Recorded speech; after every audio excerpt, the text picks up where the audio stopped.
किसी जंगल में एक शेर और एक लोमड़ी रहा करते थे। जंगल के तमाम जानवर इनसे बहुत परेशान थे क्योंकि वो दोनों ही चोरियां किया करते थे। एक दिन दोनों ने एक घर में चोरी करने का फैसला किया जो कि एक बंदर का घर था।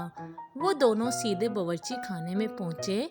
वहां उन्होंने लकड़ियों पे रखा हुआ एक पतीला देखा जिसमें सूप पक रहा था।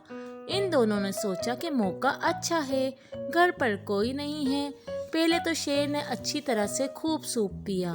जब शेर हो गया तो लोमड़ी बोली, अब मैं इसे खत्म करूंगी। ये कहते ही जैसे ही उसने अपना मुंह पतीले में डाला, उसका सर पतीले में फंस गया। उसने शेर से कहा, मेरी मदद करो, मुझे यहाँ से निकालो। अंधेरे में शेर को कुछ समझ न आया और वो बुखलाहट का शिकार हो गया। ऐसे में उसे महसूस हुआ जैसे कोई घर में आ गया है, लिहाजा वो तो अपनी जान बचाने को वहाँ से भाग निकला। जब बंदर अपने घर पर पहुँचा तो उसने बावर्ची खाने में लोमड़ी को उस हालत में पाया। वो समझ गया कि लोमड़ी यहाँ चोरी करने आई थी। वो लोमड़ी को लेकर भालू के पास गया और उसको सब कुछ बता दिया। भालू के दिमाग में एक तरकीब आई।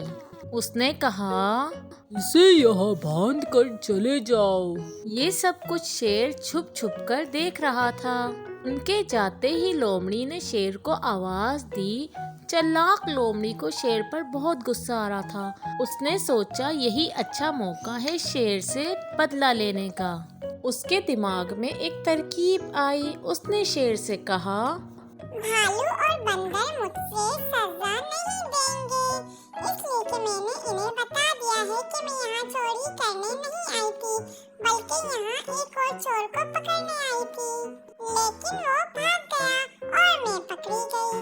बंदर और भालू ने मेरे सच बोलने पर ये कहा कि वो मुझे इनाम में एक हिरन देंगे। ये सुनकर शेर के मुंह में पानी आ गया। उसने सोचा कि क्यों ना हिरन वो ले ले। उसने लोमड़ी से कहा, हिरन तो मेरा पसंदीदा खुराक है, ऐसा नहीं हो सकता कि तुम वो हिरन मुझे दे दो। इस पर लोमड़ी ने शेर से कहा, अगर तुम्हें हिरन चाहिए तो फिर मेरी जगह आकर बैठ जाओ, वो दोनों हिरन लेकर आने ही वाले हैं।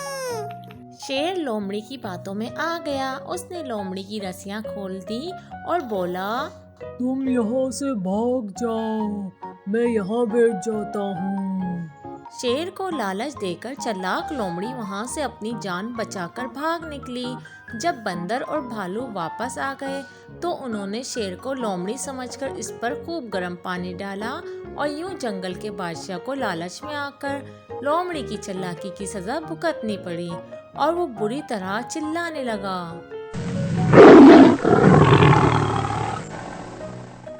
तो प्यारे बच्चों, इस कहानी से हमने सीखा कि हमें कभी चोरी नहीं करनी चाहिए और ना ही लालच में आकर दूसरों की बातों पर यकीन करना चाहिए। तो आज की स्टोरी अच्छी लगी है तो चैनल को सब्सक्राइब कर दें।